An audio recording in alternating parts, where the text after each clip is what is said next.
আওয়ামী লীগ তারা আজকে চায় না দেশের কোন দল থাকুক।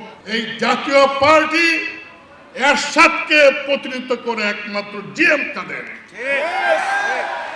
এটা বাংলাদেশে এস্টাবলিশড হয়ে গেছে। জিএম কাদের জাতীয় পার্টিকে একমাত্র প্রতিনিধিত্ব করে গোলাম মোহাম্মদ কাদের এরশাদ সাহেবের এবং তার নেতৃত্বে আমরা আছি। আমি স্পষ্ট করে বলতে চাই, যারা চলে গিয়েছেন তারা ভুল করেছেন। আজকে বাংলাদেশে রাজনৈতিক অবস্থানে আপনারা দেখেন, আওয়ামী লীগ তারা আজকে চায় না দেশের কোন দল থাকুক।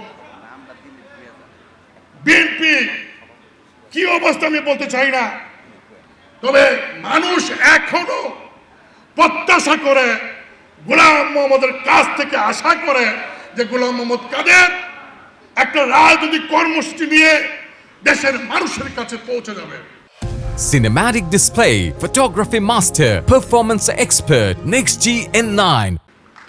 এবং যদি তা করতে হয় তাহলে দলকে সংগঠিত করতে হবে, এবং দলকে সংগঠিত করার প্রাথমিক পদক্ষেপ হইল দলের সর্বোচ্চ নীতি নির্ধারণী এই কেন্দ্রীয় নির্বাহী কমিটির বর্ধিত সভা। আজকের এই বর্ধিত সভায় যারা আপনার বক্তব্য দিবেন তাদের কাছে আমার অনুরোধ থাকবে, আপনার সমালোচনা করেন চেয়ারম্যানের, মহাসচিবের কোনো আপত্তি নাই। যেহেতু আমরা নেতৃত্ব দেই, নেতৃত্ব দিতে গিয়ে আমাদের ভুল হতে পারে, আমাদের ভ্রান্তি থাকতে পারে। সেই ভুল ভ্রান্তি যদি আপনারা ধরিয়ে দেন, সেই ভুল ভ্রান্তিকে উপেক্ষা করে আরো সুদৃঢ় আগামী দিনে আপনাদেরকে নিয়ে আমরা এই দলকে সংগঠিত করতে চাই। সেই অবস্থায় বর্ধিত সভা আমরা এই হলে করব। আমাদের সব সদস্য আসতে পারেন কিনা, তখন চেয়ারম্যান সাহেব আমরা সিদ্ধান্ত নিয়েছিলাম যে না, আমরা মিটিং কিন্তু আহ্বান করেছি, আমরা দেখি আমাদের সাথে যারা ত্যাগী কর্মী তারা এই গরম উপেক্ষা করে আসে কিনা।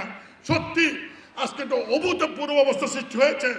শুধুমাত্র কেন্দ্রীয় নির্বাহী কমিটির সদস্য না, সকল জেলা থেকে, যেখানে বলেছি যে সভাপতি সেক্রেটারি আসবে, অঙ্গ সংগঠনের সভাপতি সেক্রেটারি আসবে, সেখানে 40 জন 50 জন, রংপুর থেকে 60 জন চলে আসছে, কিশোরগঞ্জ থেকে 25 জন, বরিশাল থেকে 30 জন, প্রত্যেক জেলা থেকে স্বতঃস্ফূর্তভাবে তারা এখানে উপস্থিত হয়েছেন।